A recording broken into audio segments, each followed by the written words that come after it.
Okay, first things first. I do want to apologize for how late this review is. I told you it would be up sooner than, well, it is going up.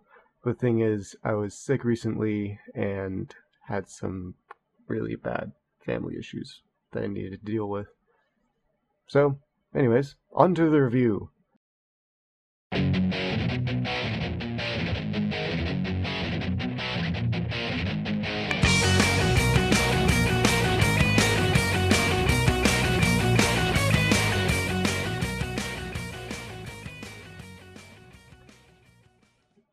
It should come to no surprise to anyone that I love giant robots, and to any newcomers, I love giant robots. I mean, how can you not notice this? My entire channel is based off the little plastic toys that you build for them. Seriously, is there anything cooler than giant robots?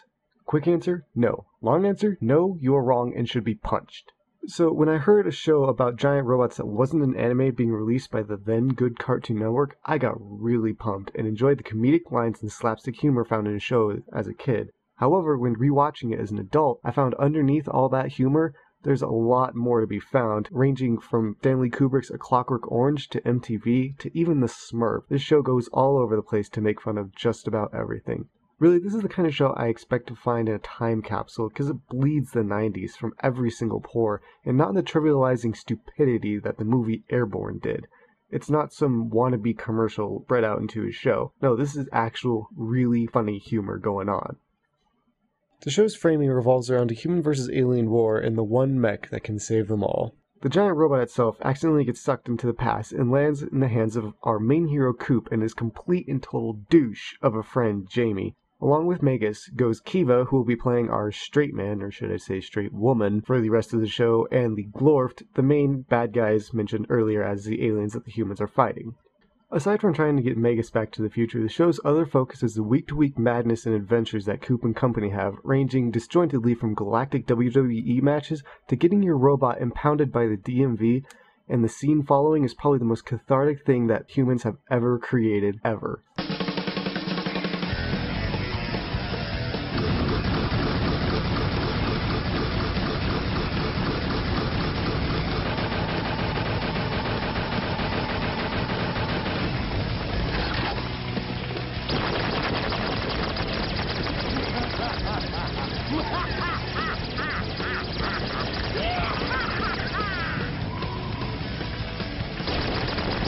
On the animation side of this show, it's actually pretty dang good, but it's not really anything you would write home about, unless you're going to write home about how terrible the pilot episode's animation was.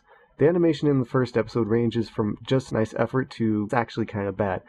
My main gripe with the first episode's animation is the facial animations don't match up with the voice acting. It's like the voice actors and the animators were on two separate continents when they were making this and they didn't talk at all. The situation fixes itself once the series actually gets going and you can tell that they got more funding, but I'm still going to gripe about it anyways because it kind of really bothered me. Special mention does need to be made for the music of this show because this is probably some of the best music I've ever heard out of a children's TV show ever since Batman the Animated Series. The songs themselves go from sweeping orchestral epics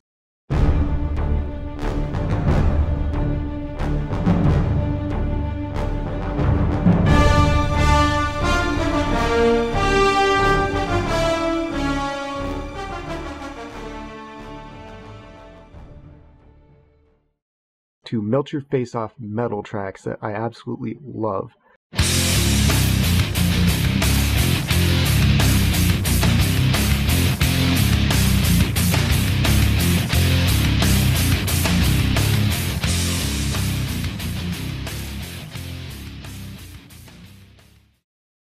And if you happen to want to find the music while you're watching the series, I'll leave a link in the description for a YouTuber who has actually very kindly put up all the music on YouTube for your listening enjoyment.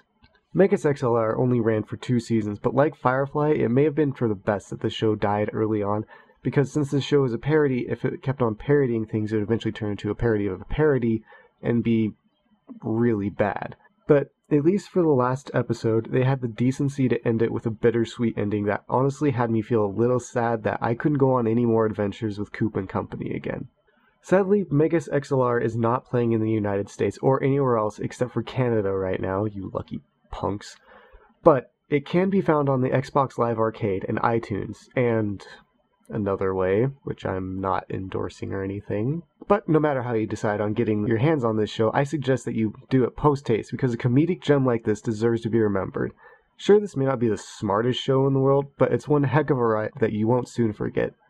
I'm Frank Sinatra, and I'll see you all next time.